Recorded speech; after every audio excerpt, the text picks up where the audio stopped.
Я думаю, що всі ви любите слухати, як співає жида. Слухаючи, як спів, я написав такий вірш. Співає жида, чуйний ветер струны перебирає майстер адмыслов. І сонце грає, колосся пошум думний у песні милой чується ізноў. Прислухайся, у роўным спеве жытным пранізлівая, дзіўная туга. Кранае сэрца голас старажытны, вякоў мінулых тайная смуга. Спявае жыта, сэрцам прыхініся, і ты адчуеш трапяткой душой кліч жаўрука ў блакіце звонкіх высяў і водар хаты матчынай жывой.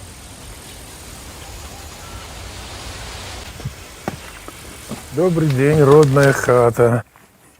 Вось тут я нарадзіўся. Адсюль хадзіў у школу, адсюль паехаў у Мінск вучыцца ў беларускім дзяржаўным універсітэце.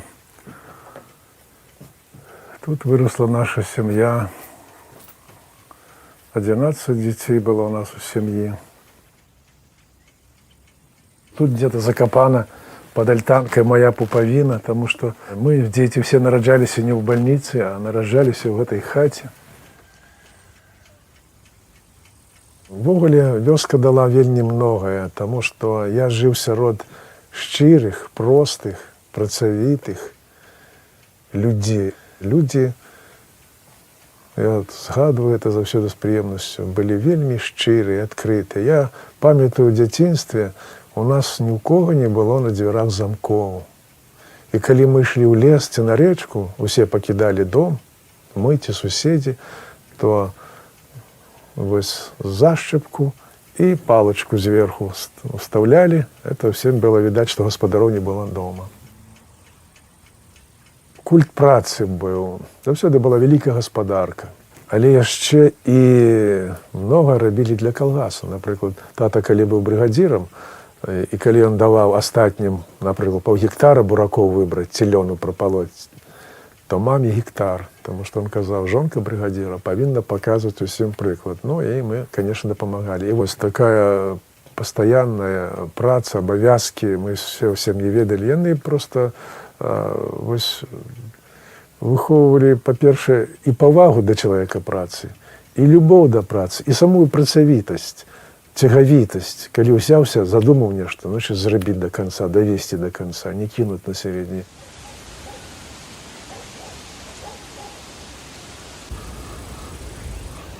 Гайдае ў хвалях ціхая рака, гарлачыкаў усмешкі залатыя. Пяшчотна на крыльцах матылька трымцяць маленства згадкі дарагія.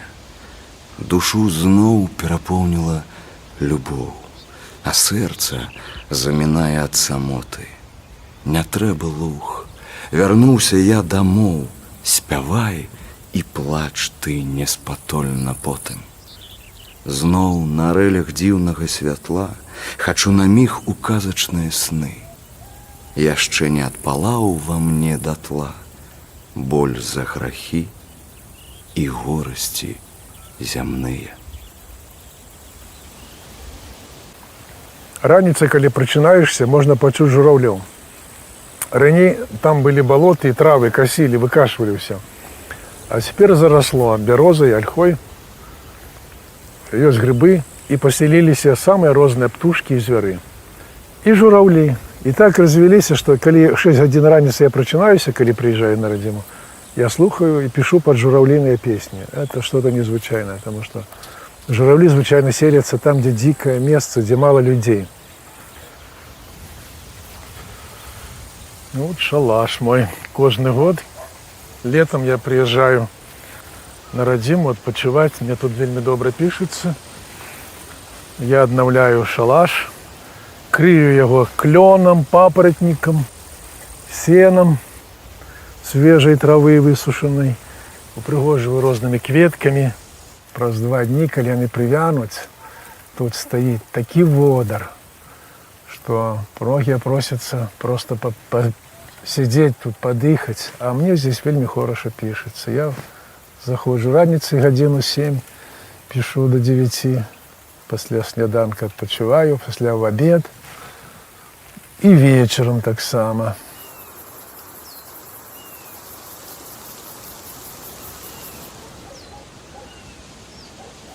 Пушкіна была Болдинская осень, а я вось тут за апошнія 10 гадоў, вот калі взять 10 гадоў, то я написал звыш 700 твораў. Одним словом, радзіма ёсць радзіма.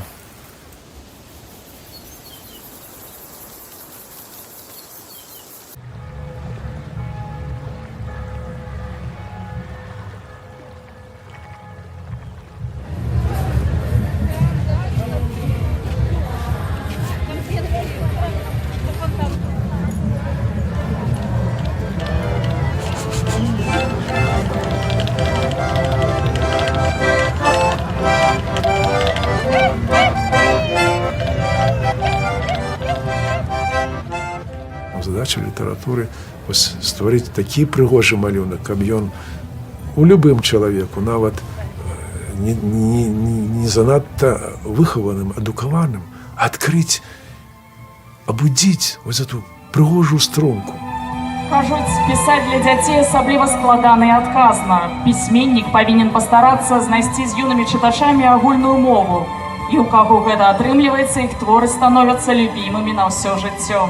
Пераможцам нацыянальнай літаратурнай прэміі 2016 года у намінацыі «Лепшы твор для дзяцей і юнацтва» стаў пісьменнік Міхась Пазнякоў за кнігу «Возера Дзіва».